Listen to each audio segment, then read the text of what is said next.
चोर था, चौकीदार चोर है। जमानत जब्त हो गया है। अरे जमानत जब्त हो गया है आपका। चौकीदार चोर है और चौकीदार ये चोर रहेगा। निकल करके किसी आदमी को तुम बदनाम नहीं कर सकते। उनको रोकिए गाली गलौज की बात करते हैं आप। बंद करती थी उसकी कौन सी चुनौती है? 10 साल पहले जा करके करो, जितना करना है करो। तू इतना नीच आदमी है। अरे तोता जो है समझदार बना के और खोल दिया। उड़ता हुआ तोता जहाँ बैठना है उसी घर पे बैठ जाता है जाके। बस इतना सही परिवर्तन हुआ है। भारतीय जनता पार्टी के विद्वान प्रवक्ता इस वक्त पूरी तरीके से, पूरी बेशर्मी से झूठ बोल रहे हैं। 5 जज सुप्रीम कोर्ट के जनता के बीच में आते हैं, कहते हैं कि साहब ये है। भारतीय जनता पार्टी के विद्वान प्रवक्ता गलत आंकड़े रखते हैं। मैं कह रहा हूं कि साहब एक केस में अगर सजा हुई हो, ये कहते हैं हमने संपत्ति जब्त की, कोर्ट संपत्ति छोड़ देगा। एक केस में भी आप जीते हो तो मुझे बताइए ना। तीसरी बात जो आप कहते हैं कि पूरे देश को पेगासिस से आपने बंधक बना रखा है, उस पर आप कोई जवाब नहीं देते।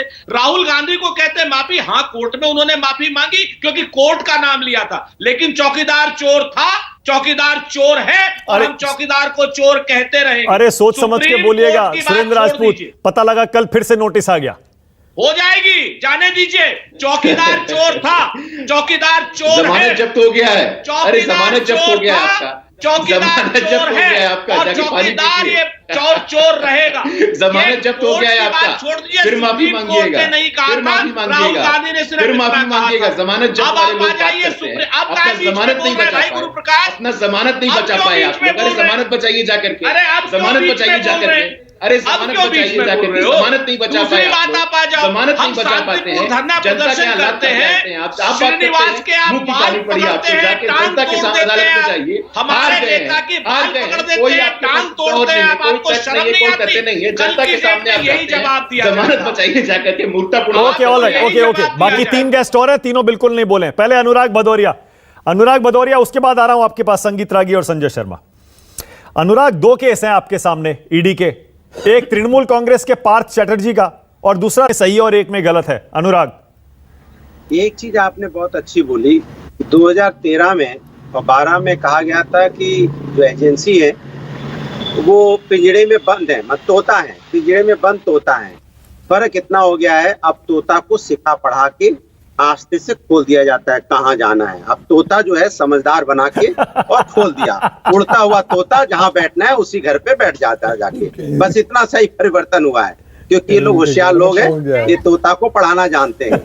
भारतीय जनता पार्टी का एक काम हो चुका है कि बताइए कि आप एक बार भी देश के असली मुद्दों पे तो बात करना ही नहीं चाहते। देखो पूरा मुद्दा कहाँ है, जहाँ देखिए कौन कौन से मुद्दे चल रहे हैं, अलग अलग से मुद्दे चल रहे हैं। कोई सही मुद्दा हुआ है ही नहीं। महंगाई, बेरोजगारी, ये सबसे बड़ा मुद्दा है जिसपे भारतीय जनता पार्टी कोई बात नहीं कर रही। दुनिया भर लेकिन कांग्रेस तो प्रदर्शन उस पे कर रही है, सोनिया गांधी की पूछताछ पे। मैं कहता हूँ पार्लियामेंट के अंदर जिस तरह की तानाशाही शुरू कर दी भारतीय जनता पार्टी ने, ये तो आप सिटिंग MP हैं, इनको तो निकाल ही दे रहे हैं, सस्पेंड कर ही रहे हैं। मानक जी आपको नई बात बताएं, आज तक कभी इतिहास में, पार्लियामेंट के इतिहास में ऐसा नहीं हुआ जो एक्स MP हो जाता था उसको सेंट्रल हॉल तक जाने दिया जाता था। वो रिटायरमेंट के बाद सेंट्रल हॉल जाता था, चाय पीता था, अपनी बातें करता था, लोगों से अपनी राय करता था, वो बंद करवा दिया गया। मतलब एक्स MP अब पार्लियामेंट के अंदर नहीं जा सकता सेंट्रल हॉल में। इससे बड़ी बात हो सकती है क्या? यही तो तानाशाही है ना कि कोई लोग इकट्ठे ना हो जाए। आपने मेरे सवाल का जवाब नहीं दिया। मैंने पूछा अगर ईडी का एक्शन पार्थ चटर्जी के मामले में सही है तो सोनिया गांधी के मामले में गलत है क्या? आपके सवाल का जवाब दूंगा लास्ट में, नहीं क्योंकि पहले आप भाग जाओगे या असली बात हो नहीं पाएगी, दिक्कत ही है। इसलिए मैं पहले अपनी पूरी बात कह लूं, फिर लास्ट में आपके सवालों का जवाब दे दूंगा। देखिए जहां तक आप जो सवाल पूछ रहे हो, हिंदुस्तान के अंदर में चाहे किसी दल का हो और चाहे किसी पार्टी का हो, चाहे कोई व्यक्ति हो, अगर वो करप्शन करेगा तो उसके खिलाफ कार्रवाई होगी, कानूनन कार्रवाई होनी चाहिए, लेकिन कार्रवाई सिलेक्टिव नहीं होनी चाहिए। यूपी में अगर PWD में घोटाला होता है तो मंत्री इस्तीफा क्यों नहीं देता है? क्यों OSD का इस्तीफा लिया जाता है? अगर वहां पे मंत्री लिखता है चिट्ठी कि नहीं हमारे स्वास्थ्य विभाग में ट्रांसफर पोस्टिंग में गड़बड़ी हो रही है, मुझसे बिना पूछे ट्रांसफर पोस्टिंग हुई है, तो कार्रवाई क्यों नहीं हुई? अगर 4 दिन में ही बुंदेलखंड बनता है और टूट जाता है, धंस जाता है जिसको बोला जाए, तो अब तक सस्पेंड क्यों नहीं हुए वो लोग? सवाल ये भी तो है ना, सवाल ये है कि जब उत्तर प्रदेश में या भारतीय जनता पार्टी के मंत्री के डिपार्टमेंट में घोटाला और गफड़ा होता है तब तो ठंडे बस्ते में डाल दिया जाता है। इसलिए मैं कह रहा हूं कि आंखें दोनों बराबर तरीके से देखनी चाहिए। अगर इधर गड़बड़ कर रहे हैं तो जेल में जाए, तो उधर गड़बड़ कर रहे हैं वो भी जेल में। जवाब नहीं दे रहे। मैं कह रहा हूं पार्थ चटर्जी की ईडी की कार्रवाई सही है क्या और सोनिया गांधी की गलत है क्या? मैंने क्या बोला? जहां पे पैसे पाए गए, 21 करोड़ रुपया पाए गए, वहां पे छापा पड़ा, कार्रवाई सही है, होनी भी चाहिए। ठीक है, लेकिन कार्रवाई पीडब्ल्यू डिपार्टमेंट उत्तर प्रदेश में क्यों नहीं हो रही है? सोनिया गांधी वाली कार्रवाई सही है या गलत है? नहीं सुने, इतना बड़ा लफड़ा हो गया, मैं बोल तो रहा हूँ, इतना बड़ा लफड़ा हो गया, इतने बड़े लोगों का ट्रांसफर हो गया, पैसे का लेन देन हुआ ही होगा, वहां पे ईडी क्यों नहीं आई? मंत्री हो गया, वो आपने कह दिया पॉइंट, वो कह दिया, लेकिन मैं कह रहा हूं सोनिया गांधी वाली कार्रवाई का जो एक्शन है वो सही है। उसमें मैं कार्रवाई की बात कर तो लूं, और भारतीय जनता पार्टी का तो मैंने उसका भी एक जवाब दे दिया। अब जो तोता है, जो पिंजड़े में बंद था, ये एजेंसी वाला तोता, अब उसको बड़े अच्छी तरह से उसमें एक्सपर्ट लगा दिए गए हैं, उसको पढ़ा के ट्रेन कर दिया गया है। तोता उड़, कहाँ जाना है तुझे पता है? तुझको एड्रेस पता बांध दिया गया है। उनको रोकिए, उनको रोकिए जरा सा, उनको रोकिए, उनको रोकिए। गाली गलौज गाली गलौज इनके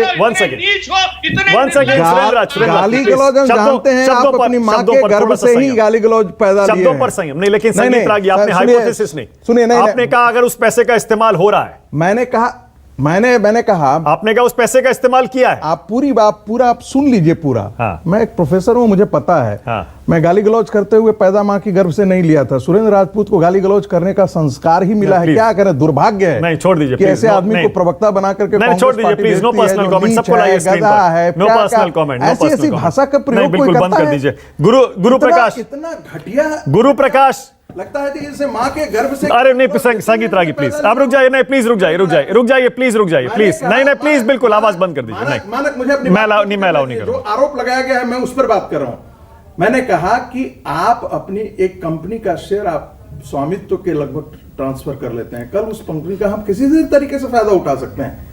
ये आप मत कह के गुजर सकते हैं। सुरेंद्र राजपूत बोलिए, सुरेंद्र राजपूत बोलिए। ये नहीं किया है, सुरेंद्र राजपूत बोलिए। प्रॉफिट में फायदा नहीं उठाया है। सुरेंद्र राजपूत बोलिए।